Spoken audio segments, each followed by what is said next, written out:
12 जून 2025 को अहमदाबाद से लंदन जा रही एयर इंडिया की फ़्लाइट एआई 171 अहमदाबाद में क्रैश हो गई थी।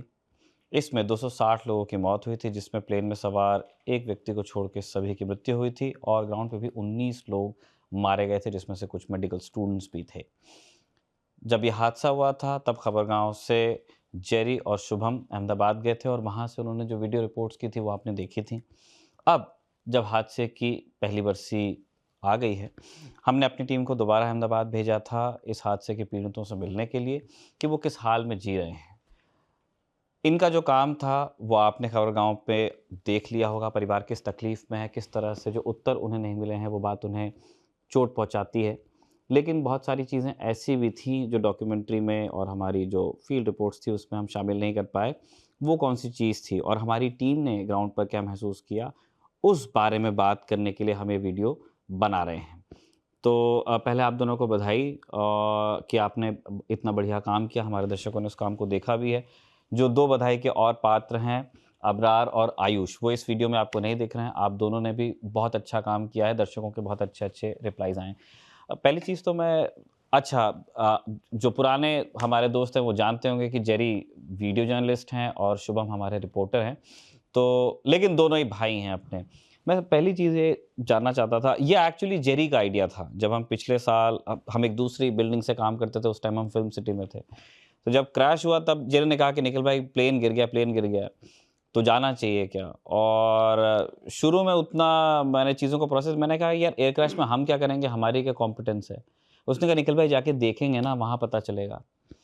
तो कभी-कभी इस तरह से भी होता है, लोग जो जानना चाहते हैं कि खबरगाँव किस तरह से काम करता है, तो उसकी एक मिसाल ये भी है कि हम आपस में बराबरी से बात करते हैं और वहाँ से वो चीज़ें निकल के आती हैं जो कई बार आपको अच्छी भी लगती हैं। तो थैंक यू जेरी।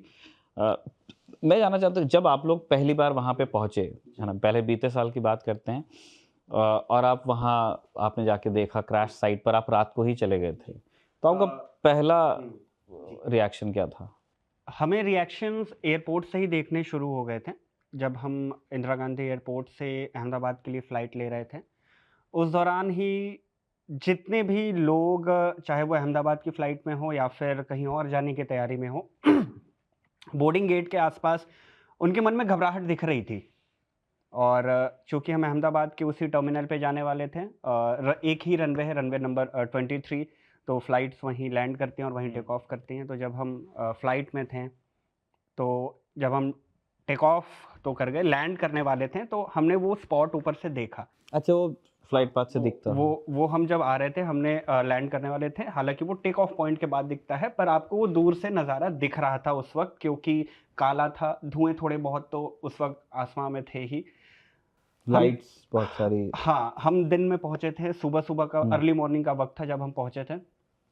तो एयरपोर्ट पर हमने सबसे पहले देखा, वहाँ पर लोगों की मदद के लिए कैंप्स बने हुए थे। वहाँ अब भी थोड़ी भीड़ थी और चूँकि हम जैसे ही पहुँचे थे, पीएम मोदी का काफ़िला उस वक़्त उस क्रैश साइट को विज़िट करके जा रहा था। तो उस वज़ह से वहाँ जो भीड़ थी वो थोड़ा सिक्योरिटी तितर-बितर नहीं थी, अरेंजमेंट था। सिक्योरिटी थी, भीड़ को भी मैनेज किया गया था। लेकिन वहाँ पर हमने देखा कि टेंट्स लगे थे और लोगों के लिए वो हेल्प डेस्क टाइप चीज़ें बनी हुई थी। हम सबसे पहले जेरी हम पहुँचे थे अहमदाबाद के सिविल हॉस्पिटल पे। सबसे हुँ। पहले वहीं पहुँचे थे, क्योंकि पता था कि यहीं डेड बॉडीज़ आई हैं और जो बीमार लोग हैं, क्योंकि वो जो क्रैश साइट था वो तो लॉक था, क्योंकि हुँ। पीएम विज़िट करने वाले थे और ऊपर से वो अभी सुरक्षा एजेंसियों के अंदर था, तो वहाँ पर तो आप जा नहीं सकते। 200 मीटर पहले ही आपको रोक दिया गया था। तो हम जब हॉस्पिटल गए थे सबसे पहले, तो वहाँ मतलब एक ऐसी चीज़ देखी थी हम लोगों ने कि वो मतलब मैं ऑब्वियसली हम अपनी रिपोर्ट में उन चीज़ों को बता नहीं सके। लगभग 260 लोगों की जान गई और उनके घर वाले 260 लोग, उनके परिवार वाले तो उससे ज़्यादा थे। 400-500 के लगभग की भीड़ थी पोस्टमार्टम हाउस के बाहर और उस ट्रॉमा सेंटर के बाहर, जो सिविल हॉस्पिटल का पुराना बिल्डिंग था। अब हॉस्पिटल नए बिल्डिंग में शिफ्ट हो चुका है। तो एक साथ वो 500-600 लोग सिसकियाँ ले रहे हैं, वो रो रहे हैं, इंतज़ार में हैं कि पोस्टमार्टम हाउस से शायद उनकी बॉडी अब निकल के आए या फिर हॉस्पिटल से कोई जवाब मिले, क्योंकि तब तक सबकी पहचान नहीं हुई थी। लोग परेशान थे कि मेरा जो सगा या मेरा जो बेटा, भाई, पिता जो रिलेटिव है, एटलीस्ट मुझे पता तो चले कि वो है कहाँ, हॉस्पिटल के अंदर है या फिर पोस्टमार्टम भेज दी गई थी बॉडी।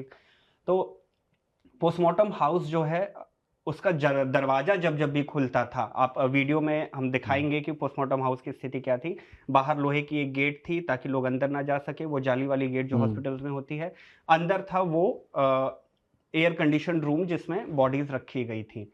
तो हमारी कोशिश थी कि हम बेहद करीब से देख पाए चीज़ों को। तो जब जब भी वो एयर कंडीशन रूम का दरवाज़ा खुलता था जिनमें बॉडीज़ थी, तो 260 बॉडी, एक 20 बाई 15 का लगभग वो कमरा होगा जिसमें सारी बॉडीज़ रखी हुई थी और वो सारी बॉडीज़ वहीं पड़ी हैं। जब जब वो दरवाज़ा खुलता था, अंदर से जली हुई बॉडीज़ की एक ऐसी स्मेल आती थी और वो पूरा कंपाउंड, वहाँ जितने भी लोग हैं, उन 260 लोगों के परिजन, सब खड़े हैं, सब रो रहे हैं और आपको वो स्मेल बार-बार आ रही है। और वो स्मेल मतलब मतलब आप निखिल समझ नहीं पाएँगे या मैं समझा नहीं पाऊँगा कि एक तरफ आपको सबकी रोने की आवाज़ आ रही है और दूसरी तरफ जली हुई बॉडीज़ आपके नाक में जा रही है और आप समझ नहीं पा रहे हो कि ये हो क्या रहा है। आप कभी शमशान घाट गए हैं? जब किसी की डेथ होती है, तो अब जब अंतिम संस्कार होता है, तो आप कभी जैसे जब अंतिम संस्कार की क्रिया जब हम लोग उसमें अग्नि दे देते हैं, तो उसके 1 डेढ़ घंटे बाद ना उसमें से स्मेल आने लगती है। और वैसी स्मेल वहाँ पे इतनी ज़्यादा थी, जो स्मेल है ना वो नाक के बालों की जड़ में फँस गई थी। 4 दिन तक मैंने वो स्मेल महसूस की है, कि वही स्मेल आ रही है। बार-बार। आ तो वहाँ सबको रही थी निखिल, लेकिन लोग उससे भाग नहीं रहे थे। लोग बल्कि और पोस्टमार्टम हाउस के पास जा रहे थे कि शायद अब उनके एक झलक में दिख जाए उन्हें कि मेरा परिवार वाला कौन है, या अब कोई निकल के बाहर आए और बताए कि इस नाम के लोग जो हैं उनकी बॉडीज़ आ जाए। हालाँकि तब बॉडीज़ दी नहीं जा रही थी, डीएनए सैंपलिंग के लिए इंतज़ार हो रहा था, लेकिन भीड़ वहाँ थी। वहाँ निखिल 2 तरह की भीड़ मैंने देखी, ऑन बोर्ड और ऑफ बोर्ड दोनों की। और दोनों में एक बड़ा अंतर भी पाया था मैंने। जो ऑन बोर्ड थे, वो पढ़े-लिखे थे और एक अपर मिडिल क्लास सोसाइटी से आते थे, और दूसरी तरफ जो 19 लोग मारे गए, इंटरनेशनल फ्लाइट लेके जा रहे हैं तो कुछ रिसोर्सेज हाँ, होते हैं। और दूसरी तरफ वो 19 लोग और उनके परिवार के लोग थे। 19 में से, ग्राउंड पे हाँ, 19 में से 6 जो थे वो उसी बीजे मेडिकल कॉलेज के थे, जिनमें 4 एमबीबीएस के स्टूडेंट थे अलग-अलग ईयर के, जो उस वक्त मेस में लंच कर रहे थे। 2 रेज़िडेंट डॉक्टर की फैमिली के थे, एक उनकी बच्ची थी शायद और एक उनकी वाइफ थे। तो 6 लोग हॉस्पिटल प्रेमाइसिस के अंदर जो थे उनकी डेथ हुई थी और बाकी बाहर के थे। तो उन बाहर के लोगों में, जिनमें एक सीताबेन भी थी, जिनकी चाय की दुकान थी बीजे मेडिकल कॉलेज के गेट पर ही, जिनके बेटे, छोटे बेटे आकाश पटनी की इसमें डेथ हुई थी। उनकी भी पूरी फैमिली थी। और मेघानी नगर जो पास का इलाका है, वो पहले बस्ती हुआ करती थी, बाद में उन्हें घर बिल्डिंग्स बना के दी गई और वो रहते थे, पूरा एकदम घना इलाका है। तो वहाँ के सारे लोग थे।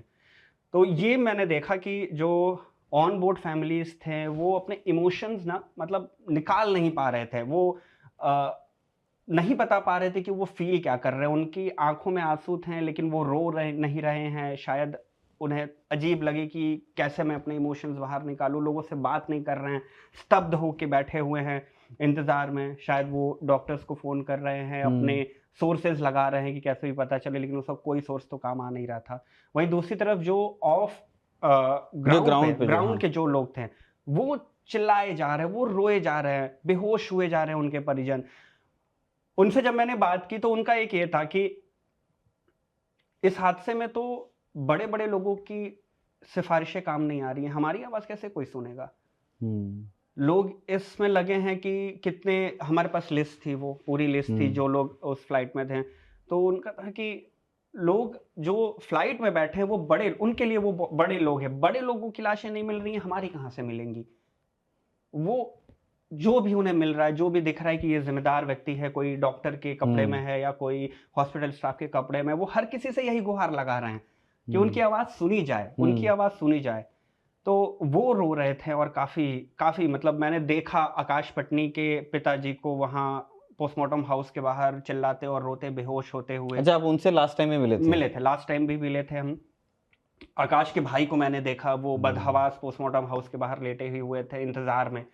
और ये इंतज़ार, आकाश वो बच्चा है जो हाँ, पहली टेस्टिमनी है आपके जी, डॉक्यूमेंट्री की पहली डॉक्यूमेंट्री की? टेस्टिमनी है और उसमें आकाश की कहानी ये है कि आकाश खाना देने गए थे अपनी माँ को और उनके पिता को आज तक इस बात का गिल्ट है। कि लेकिन मैंने क्यों भेजा? हाँ, जितनी भी फैमिली से हमने बात की ना, उनके मन में एक गिल्ट मुझे दिखा। पिछले साल जब हम ग्राउंड पर थे और हम रिपोर्टिंग तो हम करने गए थे निखिल, लेकिन साथ ही साथ हम एक इंसान भी है और वो इंसानियत कभी-कभी आपको काम करने से रोक देती है। पिछली बार जब हम गए थे, तो वहाँ एक परिवार था, उनसे मेरी बात हो रही थी। मेरी हिम्मत नहीं हुई थी उसके बाद कि मैं जेरी को बोलूँ कि रोल करो और मैं उनसे ऑन माइक कुछ बात कर पाऊँ, वो माहौल और ये सब कुछ देखने के बाद। तो उन्होंने मुझसे यही कहा था कि मेरी बेटी हॉस्टल के अंदर थी, उससे मिलने मेरी बड़ी बेटी भी गई थी और बच्चा भी था। 5 मिनट पहले उनका मैसेज आया था कि पापा मैं पहुँच गई हूँ और ये हादसा हो गया। उनका ये कहना था कि शायद ट्रैफ़िक में फँस गई होती, 5 मिनट डिले कर दिया होता, किसी तरह वो नहीं जाती तो कम से कम मेरी एक बेटी तो बचती ना, अब तो मेरा परिवार ख़त्म हो गया। और ये बात बोलते हुए मुझे दिख रहा था उनकी आँखें किस तरह से नम थीं, लेकिन गिल्ट था उन्हें कि मैंने क्यों भेजा मिलने को। वैसा ही गिल्ट आकाश पटनी जो हैं उनके पिता में था कि उनके पिता ऑटो चलाते हैं, ई-रिक्शा चलाते थे। वो गए थे सवारियों को छोड़ने और उन्होंने आकाश को बोल दिया कि स्कूल से आया था तो जा माँ को खाना दे आ। माँ को खाना देने वो गए थे। माँ ने बोला कि खाना मैं खा लूँगी। आकाश सोए हुए थे उस साइड फुटपाथ पे, चौड़ी फुटपाथ है, झाड़ सड़क के से नीचे। ऊँची, हाँ, झाड़ के नीचे ठंडा था, वहाँ ठंड था माहौल और इस साइड दुकान थी। और वो क्रैश हुआ और सेंट्रल फ्यूल टैंक सीधा उनकी चाय की टपरी जो थी वहाँ पर आके गिरता है, अतुल्य बिल्डिंग 2 के सामने। और उसका विंग जो था, वो विंग जाके गिरा आकाश जहाँ सोए थे, जस्ट उसके बगल में।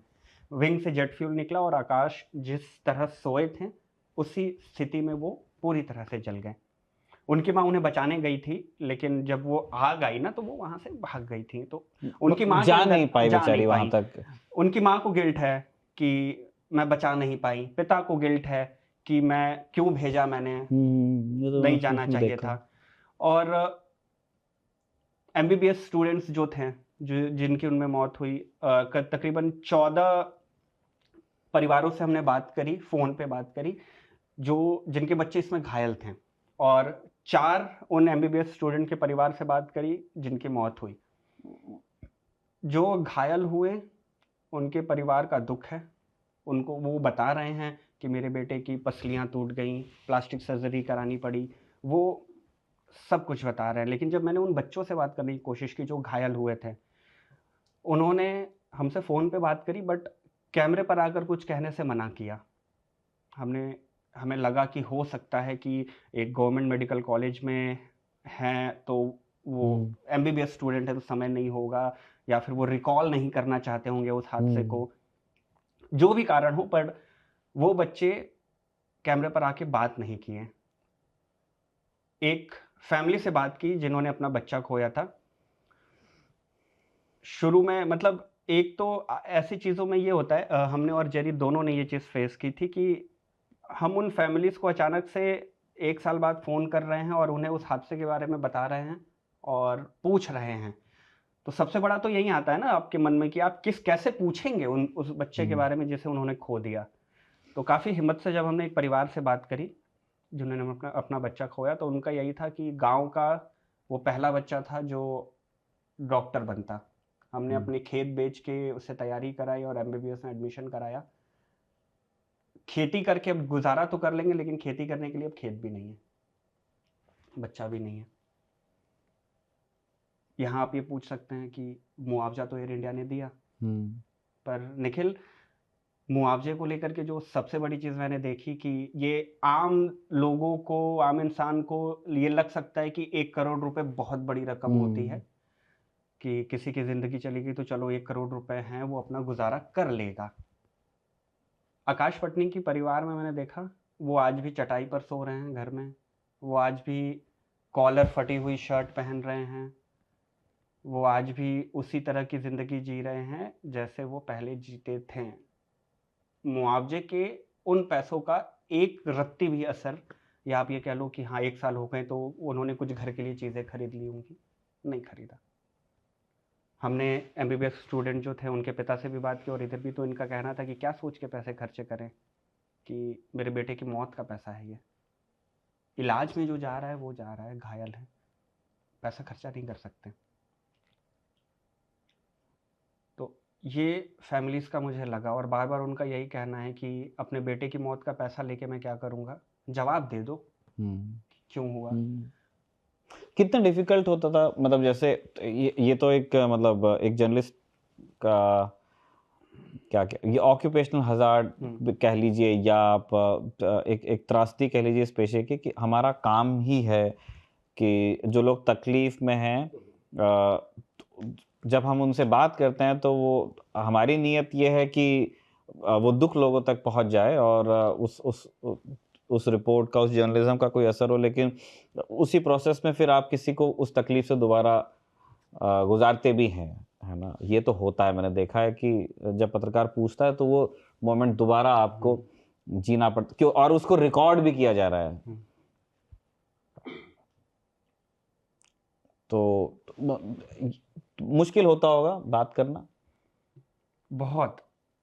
पिछली बार जब हम ग्राउंड पर थे, जैसे मतलब मैंने जैसे बताया। जब बी-रोल हम लेते हाँ। हैं, तो जैसे एक ये सब बी-रोल, मतलब जैसे एक तो बात हम शुभम से कर रहे हैं, अभी हम बात कर रहे हैं, अभी जैसे अगर इरशाद कोई कैमरा लेकर के हमारे कुछ ऐसे कुछ यूं शॉट्स ले ले कि हम लोग आए बैठे, कपड़ा वपड़ा ठीक किया, उसको उससे रिपोर्ट में थोड़ी सी रिच हो जाती है, जेरी बेहतर बताएगा।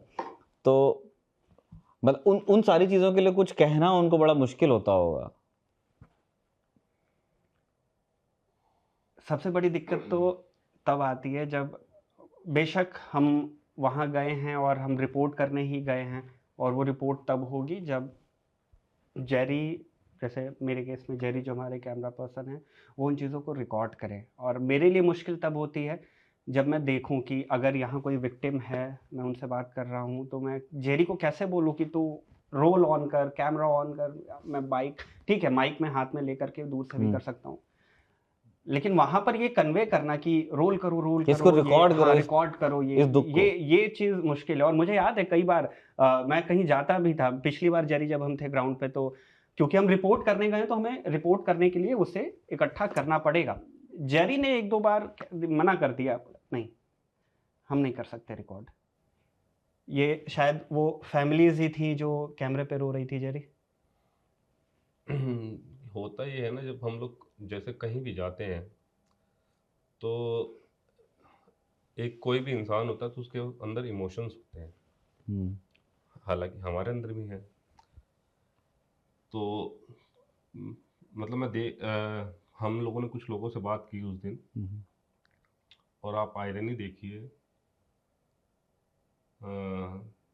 शायद हम में से कोई नहीं चाहेगा कि हम किसी अपने परिजन को का शव लेने के लिए या ढूंढने के लिए भटके इधर से उधर। और वहाँ पे 160 260 260 सॉरी 260 फैमिलीज के लोग, 4 लोग अगर आए हैं तो चारों लोग अलग दिशा में अपनी फैमिली का शव ढूंढ रहे हैं घर से। कि तू यहाँ देख, तू वहाँ देख। हाँ, तू पोस्टमार्टम हाउस के बाहर रहे, मैं जा रहा हूँ हॉस्पिटल एडमिनिस्ट्रेशन के पास, वहाँ से पता करता हूँ। तू एक बार चला जा अंदर, देख उसकी कुछ बिलोंगिंग्स या कुछ तो मिल जाए।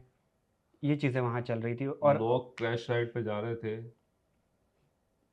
उनकी फैमिलीज की एक और बैग देख ले कहीं उसकी फ्लाइट छूटी तो नहीं है। फ़ोन पे फ़ोन कर रहे हैं। मैं एक फैमिली से मिला था, एक भाई था, वो अपने उसका भाई उस फ्लाइट में था, तो वो अपने भाई को फ़ोन कर रहा है और उसका फ़ोन रिंग हो रहा है, और वो कह रहा है हमसे कि वो ज़िंदा है।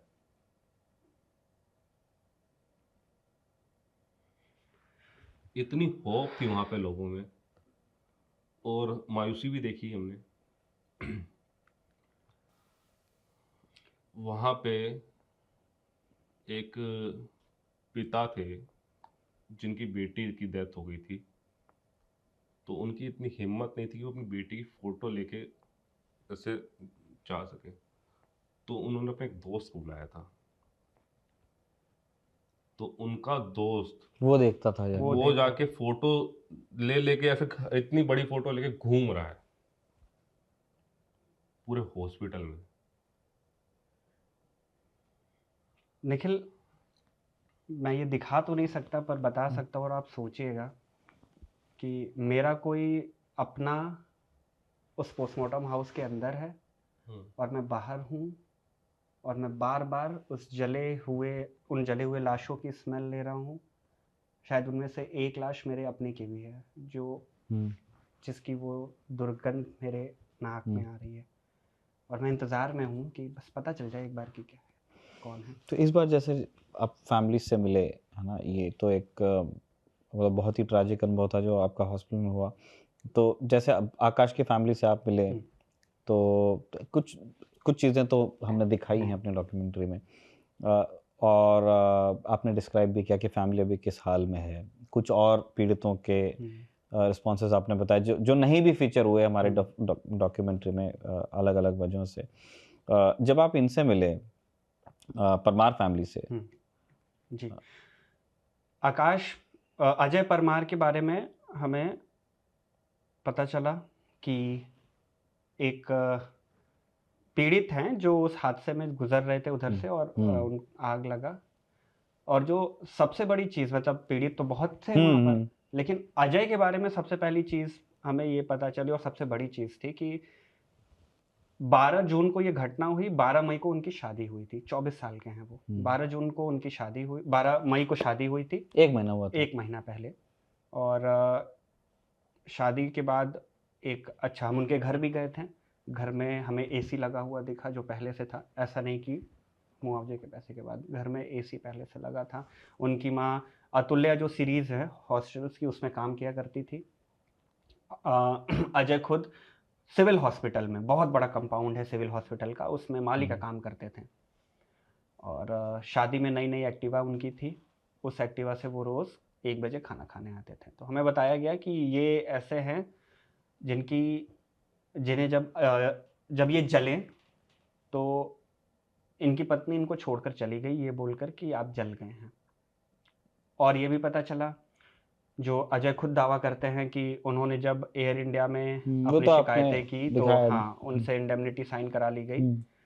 तो अजय से जब हम मिले ना, तो वो इंसान जो घर में पैसे कमा के ला रहा था, जो काम कर रहा था, वो इंसान अब कुछ और था।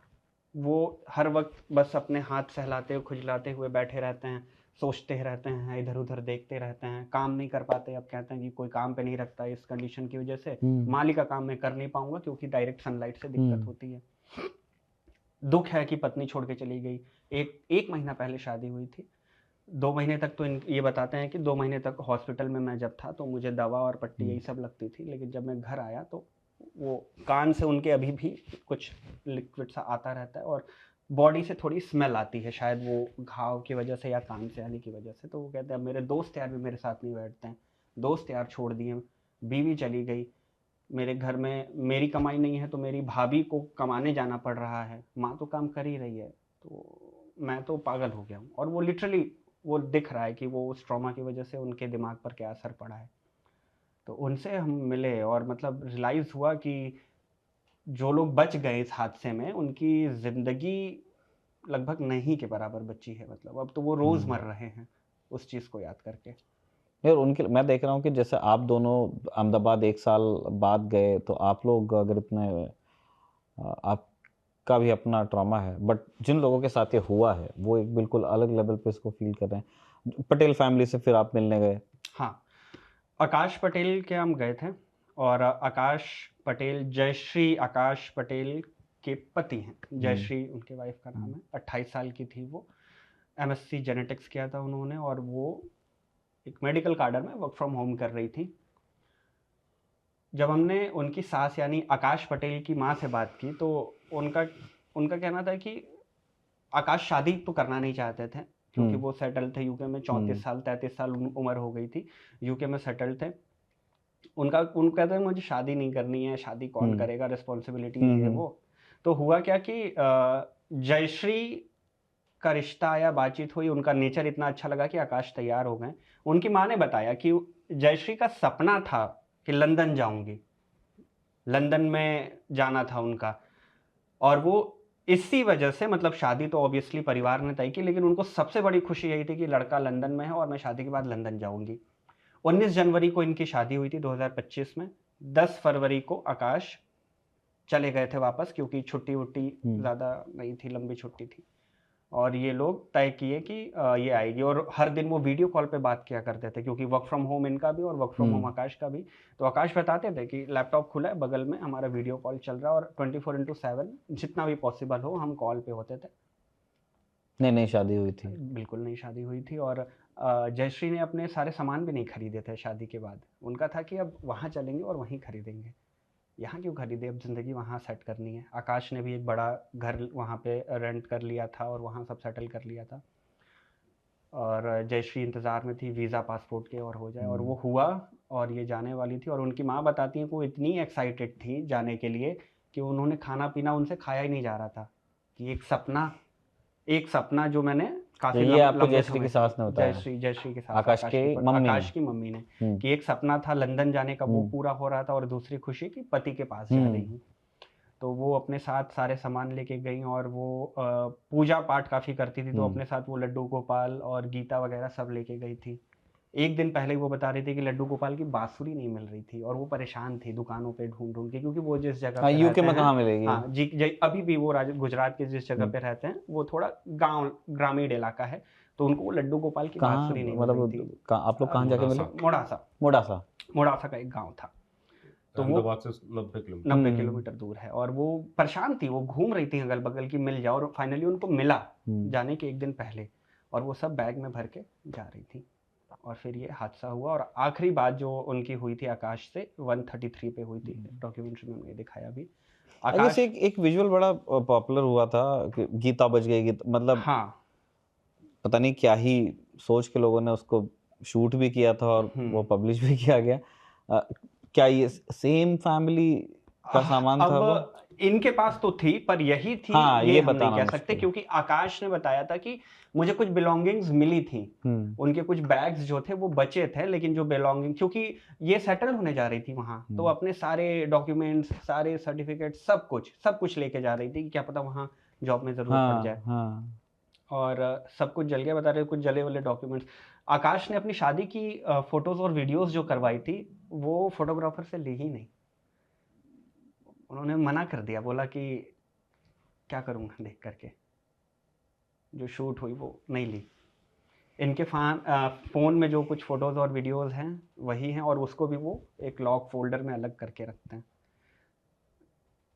याद ना आ जाए अचानक से, इस वजह से। हालांकि तस्वीर घर में लगी है जयश्री की, तो उनका ट्रॉमा ये है कि जयश्री उनको बार बार बुलाती थी कि तुम आ जाओ लेने, क्योंकि जयश्री के लिए ये पहली फ़्लाइट थी, वो कभी डोमेस्टिक में भी नहीं बैठी थी, और ये पहली बार इंटरनेशनल फ़्लाइट उनकी। तो वो डर रही थी कि ये कैसे आऊँगी, या प्लेन उड़ेगा, ये वो। तो आकाश ने उन्हें समझाया भी था कि अरे टेंशन मत लो, तुम यहाँ बैठो, 8 साढ़े 8 9 घंटे में तुम आ जाओगी, और मैं उतारने तो आऊंगा। हाँ, आ जाऊंगा, वहाँ बैठाने इतने लोग आए हैं, पूरा परिवार गया था छोड़ने, सास, माता, पिता, भाई सब गए थे छोड़ने, और आकाश की बहन का बेटा भी था साथ में। तो ये लोग सब गए थे छोड़ने और उन्हें लेना था। तो आकाश को ट्रॉमा ये है कि गिल्ट इस बात का है कि जयश्री ने बुलाया था, मैं भी आ जाता, और वो अपनी माँ के बगल में बैठ के ये बात बोल रहे हैं कि काश मैं भी उस फ्लाइट में होता तो मैं भी खत्म हो जाता, जीना नहीं पड़ता। और ये बात सुन के उनकी माँ को मैंने देखा, मतलब कांप गई हल्का सा वो, और मैं वो सोच रहा था कि एक बेटा अपनी माँ के बगल में बैठ के ये कह रहा है, इकलौता बेटा, कि अगर मैं भी होता तो अच्छा होता, मुझे जीना नहीं पड़ता। तो ये उस चीज़ को बताता है कि उनके पर क्या बीत रही है। अब वो यूके से वापस आ चुके हैं, अब यहीं पर कुछ काम करने की कोशिश कर रहे हैं। और निखिल, सबसे बड़ी चीज़ मैंने ये देखी, चाहे वो 15 साल के आकाश पटनी के पिता हों, चाहे वो 28 साल की जयश्री के पति आकाश पटेल हों, उस हादसे के बाद दोनों ही काम नहीं कर रहे हैं, कह रहे हैं हो ही नहीं पाता है, कंसंट्रेशन नहीं कर पा रहे। आकाश के पिता ऑटो चलाते थे, वो छोड़ दिया, और आकाश पटेल जो जयश्री के हस्बैंड है, उनकी अच्छी खासी नौकरी थी, वो भी छोड़ दिया। वापस आ गए, अब यूके नहीं रहते यूके वो। नहीं रहते, सामान वामान सब छोड़ के आ गए। वो ट्रॉमा उनके अंदर मैंने देखा।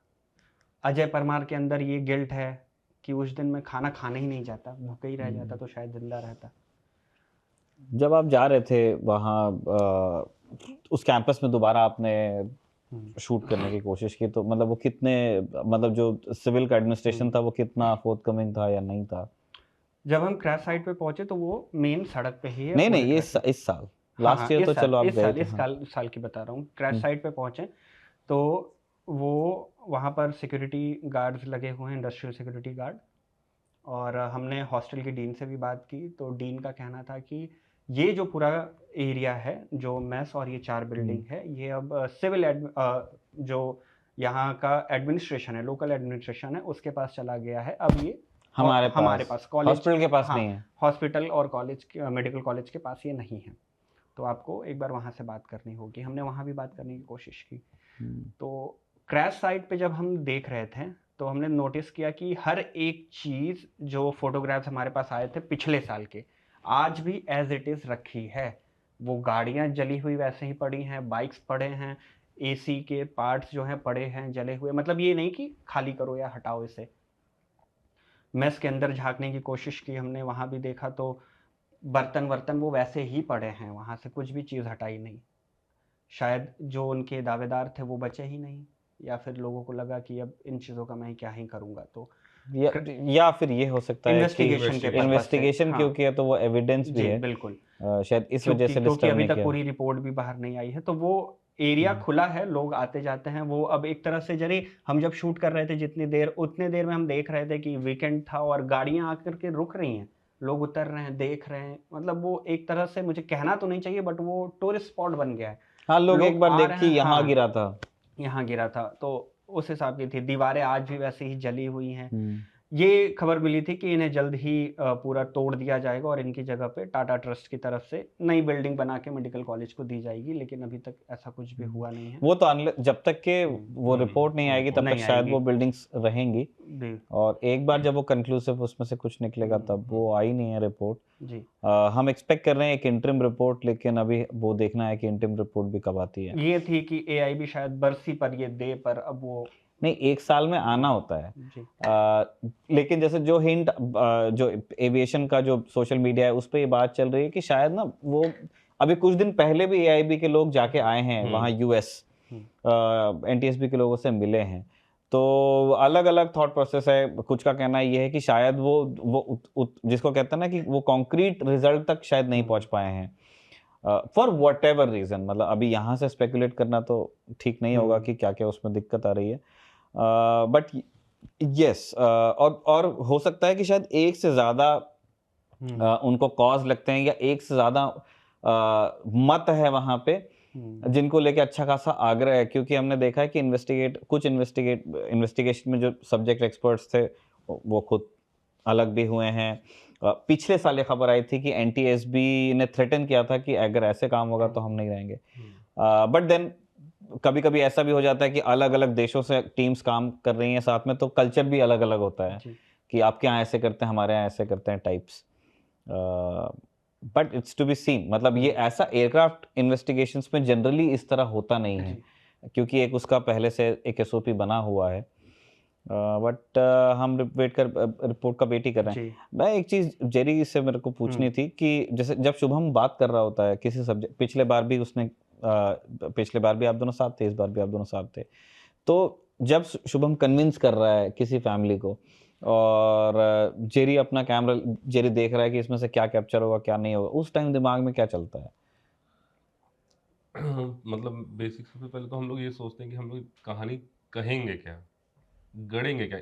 अभी मैं निखिल की कहानी शूट करने आया हूँ, तो मैं निखिल के बारे में ऐसी क्या चीज़ें हैं जो मैं रिकॉर्ड करूँ, उसकी ऐसी क्या बिलोंगिंग्स है। मान लो हम लोग इस स्टूडियो में बैठे हैं, निखिल एक एंकर हैं, तो मैं निखिल की से जुड़ी क्या चीज़ें हैं जो मैं शूट कर लूँ। ये तो जैसे एक वो हुआ, एक प्रोफेशनल हाँ का वो है, इस तरह से मेरे ख्याल सारे लोग काम। मैं जानना चाहता हूँ कि इस इंसिडेंट में, जैसे पिछले साल अहमदाबाद में और इस साल जब फैमिलीज के उसमें, तो जैसे शुभम बात कर रहा है और एक फ्रेम लगा भी हुआ है, तो मैं जब एक ये जो बी रोल एग्जांपल, वाली चीज। हाँ एक एग्जांपल देता हाँ। हूँ।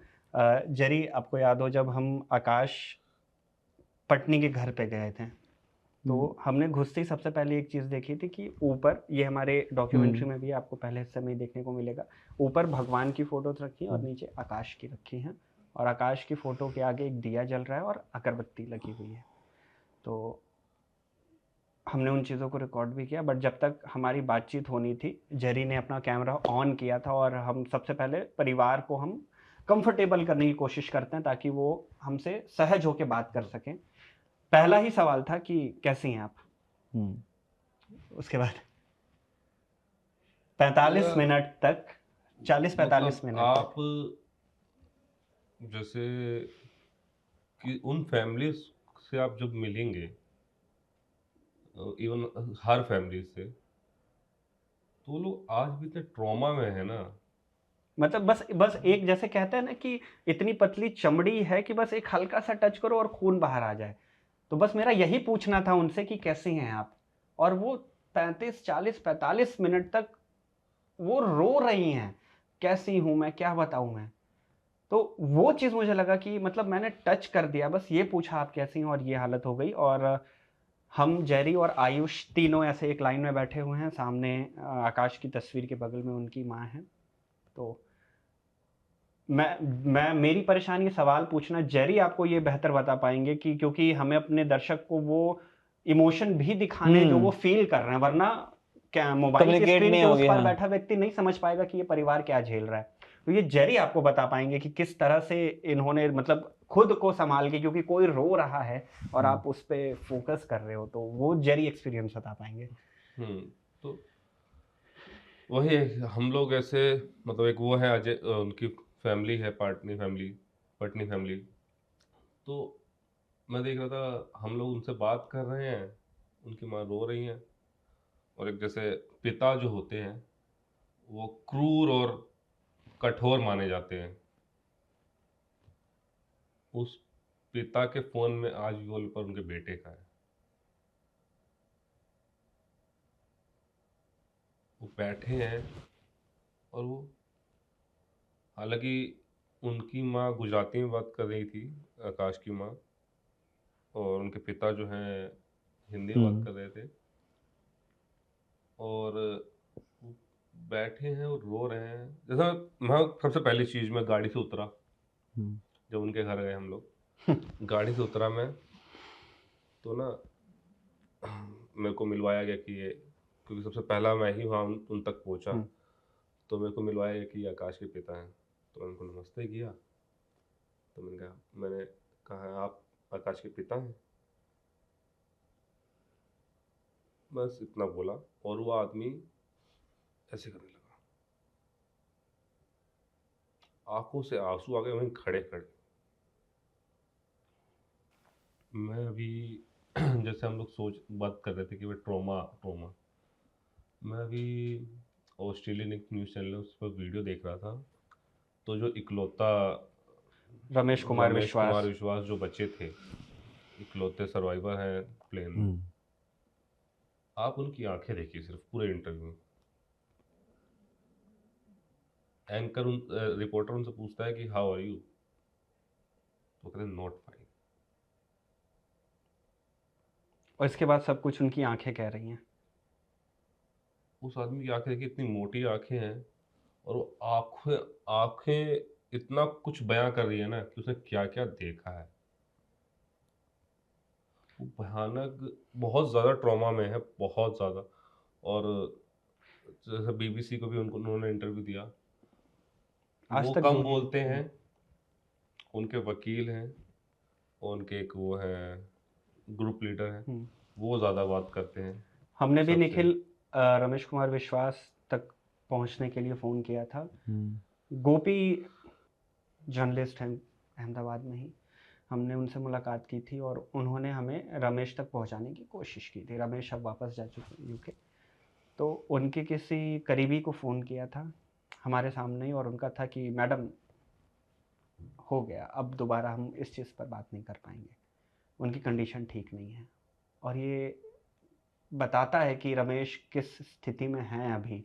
और केवल रमेश नहीं, चाहे वो आकाश पत्नी के पिता हों, या जयश्री के पति आकाश हों, या फिर अजय हों, या फिर वो तमाम लोग हों जो जिन्होंने अपने स्वजनों को खोया है या घायल हुए हैं, उन सब के अंदर है कि वो बात नहीं कर पा रहे हैं। एमबीबीएस के स्टूडेंट्स को, मतलब एक रिपोर्टर होने के नाते ये मेरा भरसक प्रयास था कि मैं उन्हें कन्विंस कर सकूं कि वो आके अपनी स्टोरी क्योंकि बताएं। रिपोर्टर तो एलिमेंट बिल्कुल। ढूंढ रहा है हाँ। स्टोरी के लिए। हम तो वहां रिपोर्ट करने गए, हमें तो चाहिए सब्जेक्ट बात करने के लिए ताकि हम चीजें रख पाए, लेकिन नहीं।